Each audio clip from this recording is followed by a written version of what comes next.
Welcome, Joe. You and I have known each other for a few years now, and Thank you, it's a Jeff. good opportunity to sit and chat with you a little bit about your life as a salon owner. You are also a hairstylist. How long have you been practicing as a stylist now? Thanks for having me, Jeff. I started in the business in 1986. So So, of that's course, I 39 wasn't a years. stylist in 1986. I Right, mean, I started washing floors and shampooing a lot of heads in right. 1986. Started doing hair several years after that, 2 or 3 years Yes. after that. I started doing hair. So let's say I started doing hair in So 1989. you were working in a salon in Correct. which city? Kitchener. In Kitchener. Okay. Kitchener, yep, in the Right. mall, in Fairview Park Mall. Okay. So you worked in a salon for a number of years. Yep, About how many years Yep. did you work in a So salon? worked in the salon for not that long before we opened up our own business. We decided to open up our business very young. Now, why would you do that when you were working in a salon and Well, making money? like everybody else thinks that when you own your own business, you can make all the money in the world. Right. So we were working for somebody else, and it was a chain, a major chain at that point there, high end chain. And we thought the boss was making all the money. So why wouldn't we open up our own salon? Yes. Because we figured it was easy, Right. right? So we started at a very young age. We opened up our salon only to find out that there was challenges every day, Like, what were the different main challenges. challenges? I mean, main challenges, it's one thing to get the clients into the door, in through and into your chair. We were able to do that. We were able to cut their hair and make them happy. But we had no clue on how to run a business. And that is very different than being a good hairdresser. That's, a big part of doing hair, of course. But if you want to own the salon and you're only a good hairdresser, but you don't know the business, you're going to be in trouble. And we had many years where it was a struggle figuring out how to not only make a profit, but even how to break even. That was a struggle. Right. We opened up in 1989, and that was during a recession. The recession started, if I'm remembering, 1990. I think we had a recession. It was a tough go. We made it work. We were working six days a week, 12-hour days. Other than Sunday, we worked every day, from 9 o'clock in the morning till 9 o'clock at night. Back then, those were the hours. Right. It's changed since then. And and as your salon grew, what was the largest size you were as a salon? I think we had 28 people was the largest we ever were in one location. And when was that approximately? That would have been just before 1999 to 2000, Wow. before we opened up another location. So we had 28 people. My partners and I were not doing a whole lot of hair at that point because we were trying to build the business and work on the business rather than in the business. Right. But in our business, somebody gets pregnant, they go on mat leave. Somebody decides to just get out of the business because they want to get out of the business. Somebody moves out of the city. So, things can look really good and they can change really quickly. Right. So we went from 28 people, we opened up a second location. And I think we brought about maybe 8 or 9 people to that second location. Again, during another recession, that was, it was a tough time. It was a global recession at that point there, right? But we managed to get through it too. A lot of hard work, Hard work, yeah, a right. lot of perseverance, dedication, determination, and you can get through anything. Now, you invested money in it as you were Of getting course. started with all the renovations and Of course. the marketing, etc. Yeah. How many years do you think it took for you to make that money back, ballpark? When opening a salon, Yeah. generally, anytime we've opened up a salon, when it came to leasehold improvements, getting the salon up and going, we would take out a bank loan for 5 years. Okay. And in 5 years, we would have that bank loan paid off. And hopefully, at that point, we're running somewhat profitable Right. to make a little bit of money on top of the salary that we would take. So you opened a second location, Right. and how long was that open? We kept that location open for 8 years. And then did you open a third, or you shrunk back No, to we one? actually shrunk back to one because, again, new challenges. Right. One thing I can guarantee when you have more than one location is double the expenses if it's 2 locations. And if you have 3, it's triple the expenses. So we kind of learned that the hard way. What was really cool about the second location, I'm going to say that the second location was break even at best. We never really made money. We got paid for working, but we never made a profit. What was cool about that is when we closed that location, we brought all the clients back to home base. Right. And home base exploded because now we brought back a whole new set of clients into our home base. So home base was a powerhouse. Yes. It was really good.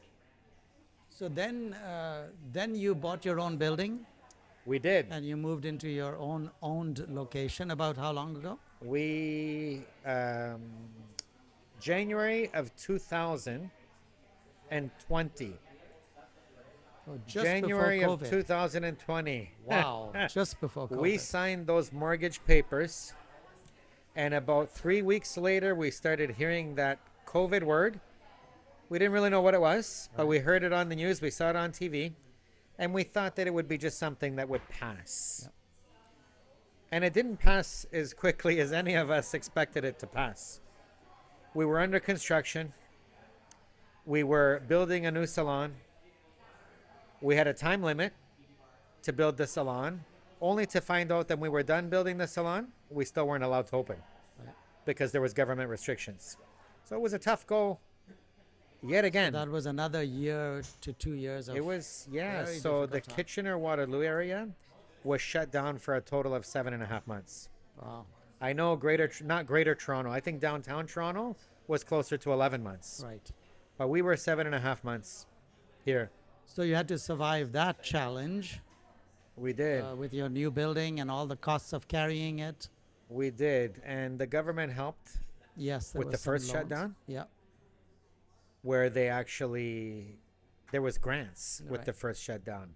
But second shutdown and third shutdown, they didn't help as much. Right. They changed. There was different restrictions for owner operated properties. Right.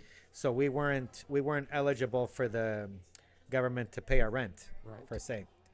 But it's okay. We figured that out too, Jeff. We worked You worked hard. after we were able to open. We worked harder, and it was very busy when we reopened. It was busy, even though we were restricted with how many people we were allowed to put in the salon, Right. how many clients at one time. It was busy. It was like Christmas busy. So now, from your peak of 28 people, I think you said, Yep. from your peak, you've had ups and downs, Yep. and you have opened a second location. You closed the location. You went back to one good location. Then you survived COVID. So currently, how many people do you have? I think we're about 15 or 16. Okay, and is that, as you look ahead, do you figure you're going to pretty well stay at that, or are you looking to expand again or shrink? What's your next So- 2, 3, 5 years looking like? I mean, as a business owner, you always want to expand. You always have that mentality that you need to grow. Our chairs are full right now. We're actually starting to shift out chairs because they're full. And we'll shift out more chairs if we can find the right person that's the right fit for our salon. Because if you don't have the right person with the right fit, it never works out anyway. Explain a little bit about what that means, shift out chairs. So we have 8 chairs that are fully occupied, and then we have 2 of our chairs that are occupied by 2 hairdressers. So we can either shift it out by one hairdresser working half a day, and then the other hairdresser coming in and working that same chair for the remaining part of the day. Oh, so you're talking about the chairs have shifts Right. on the chairs. Got Right. it, So yeah. that chair is literally busy from start to finish with 2 different hairdressers. Right, okay. And the other way would be to have one hairdresser work 3 days a week and have the other hairdresser work 3 days a week. And they can just work from morning till night 3 days each. Now, which works as well. A lot of salons are reaching the stage where they don't have enough people to work, and then they are renting out chairs. Correct. Have you done that yet, or are you not needing to do that? No, and we won't do that. Okay. We won't do that. And I understand that salons have done it. I've looked at that business model more than once, and I don't think it would work for us. We just have a certain way of doing things, Jeff, that I think it would be disruptive. It would be disruptive because we have a staff that we've built for a long time. We have our core staff that we've had for a long time, and then we have a new staff. And I think if you bring somebody in that's on a different model, different pay structure, I think it becomes disruptive. Disruptive, yeah. So it's not really for us. And I'm not knocking the salon who does it. Good for them. If they can figure it out and make it work, good for them. It's just not for us. But for you, your success must definitely be linked to the loyalty of your staff and the fact that they've been with you and will be with you. We have a great core staff Yeah. that has been with us a long time. The person who's been with us the longest is 26 years. Wow. And then we have a bunch of stylists that have been with us 10 to 15 years. And we take care of them. And So they take let's- care of us. So let's talk about that a little bit as a business owner. Right. You use the term we take care of them. Help us understand in what way do you take care of them? When I say we, I mean myself and my partner. Yes, yeah. And what ways? I mean, obviously, we try to keep people happy when they're at work. And good luck trying to keep 20 people happy or 15 people all happy, but we Right. do our best. Yeah. Is part of it pay structure? Of course. You got to take care of people. People need to eat, people need to live. But on top of that, our staff has freedom. I don't remember ever telling somebody that they cannot have time off or a specific day off or to leave a little bit early because they have something going on in their own personal life. So even though our staff are our employees, they're not contractors, they are our employees, they have all the freedom in the world. And they're also smart enough to know that if they don't work enough, they don't make any money. So they got to work. So one component is they make an adequate amount of money Sure. to live. Sure. Then what are the other things that you have in your, if I was to be working for you, that would make me not want to leave you and go somewhere else? I think really because we're one big family. That's a big part of it. People, I can say, and I feel that most of my staff, if not all of them, enjoy coming to work. We're a family and we work together and we have a support. I mean, something as simple as a client coming in with difficult hair, we have enough people that will help each other. So if that person has difficult hair, for me, for example, I don't do as much color as I used to. I used to be a whiz with hair color because I did it all the time every day. Now I only do hair twice a week. If I have a difficult client that I need a second opinion on, I have another 15 people I can ask. People that are damn good at color, that have been doing it for a long time, 5 days a week, and we end up getting it right. It's almost like working for a giant accounting firm. Let's say you're working for one of the big four accounting firms. They have their bankruptcy departments, they have their tax department, they have their specialty departments. So you can cover all bases in one building. And I think we do that very well. So as you look ahead, do you see then that the current model you have is a sustainable model? I think it's sustainable for us. Right. I'm going to be quite honest with you. Our salon is big. We have almost 3,000 square feet. It used to be in the day that if a hairdresser left, they would go and open up their own salon as close as possible to you. Right. When people leave today, they leave to go work out of their garage or out of their basement. Because to do this and to start from scratch, I hate to say it, but it's almost committing suicide. Yeah. It's almost impossible. If I was to leave, let's just say that I went crazy and I was to leave and try to do it on my own with 3,000 square feet, I don't know that I would succeed. Right. Because we just have something special here and we've had it for a long time. I don't think it's possible to do it anymore. Not So- this big. You can do it on a smaller scale, of course, Yeah. but not this big. And that's the big thing we're seeing as we go across the country is the model has changed dramatically. It The days of the has. big, beautiful salons all over the place are gone. Yes. The group of salons that are just, we'll call them the franchise budget salons are okay because they supply, low price to group of people. But the salons that are charging more money, that beautiful model of 20, 30, 50 workers in a salon The workers aren't even there anymore. No, Everybody wants to be independent. Once they get to that stage, they just want to be independent. the model has changed. You're absolutely right. Like I said, I have no regrets of doing what we do here Right. because it's working for us. Yes. 10 years from now, I don't know. But right now, it's working for us and it's working well. Funny you mentioned the budget salons, the franchise salons. I have a client, his sister runs one of them. Not going to mention the name, but a large franchise. And he literally showed me a spreadsheet with her sales in her salon. They're doing the same sales that we're doing, Jeff. On a weekly basis, they're doing the same sales because they're doing volume, Right. right? And it works because they're doing something for the masses, Yes. you know, because in our salon with our price point, we're only attracting the top 5% of the population. Right. Maybe 10 if we're lucky. Whereas the budget salons have all the rest. Yeah. So their model will work for a very long time. And there's the volume model. It's the exactly. volume model. Right. Yeah. And in business, the volume model usually works Right. in all spaces. Yeah. So the big change is the people who were able to hire 10 or 20 or 30 people financially can't sustain that anymore.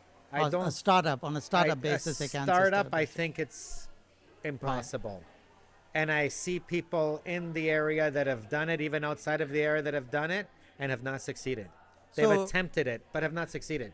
So as you look back on your life as an owner of a salon covering a few decades now, what's the one big positive thing that comes to your mind about that experience? What feels good as you look back over that life of you having been through it as a It's been a salon long owner? time. Yeah. It's been a long time. And I think about this myself sometimes. I just sit back and think about it. As a stylist, even though I'm only doing hair twice a week now, and the rest of the time I'm spending managing one of my other companies as well, we touch people. We touch people physically, of course, on their hair, their heads, but even emotionally. And we make people feel good. We make people feel good about themselves, and that makes us feel good. When you have somebody who leaves your chair with a giant smile, it means a lot to us. So as a stylist, that's been very fulfilling for you. As a Absolutely. business owner, what positive feelings do you have about having owned a business of which many people have made a living of your business? Right. So same kind of thing with my staff. I want my staff to do very well. And I tell my staff all the time, I'd love to see you guys come in, tell me that you bought a house. Tell me that you bought a new BMW or whatever it is that you like. Right. Maybe a new cat or a new dog, whatever Right, it might be. yeah. But I love it. I love to see people succeed. I love to see my staff do well. So being the person who's allowed them to do that is a fulfilling feeling for you then to Absolutely. look at them. Absolutely. I mean, of course, everybody wants to make money. Sure. You got to make money because when Yeah. you have a hydro bill, if you don't have money, you can't pay the hydro bill. Nothing's going to replace that, right? Right. But it's really, really a good feeling to see other people succeed as well. That's It's a great feeling. Well, that's great. Thanks, Joe. That was lovely, and we'll follow up with you again soon. Awesome. Thanks for Okay. having me, Jeff. Thanks It was a lot. really nice being here. Super. Take Okay. care.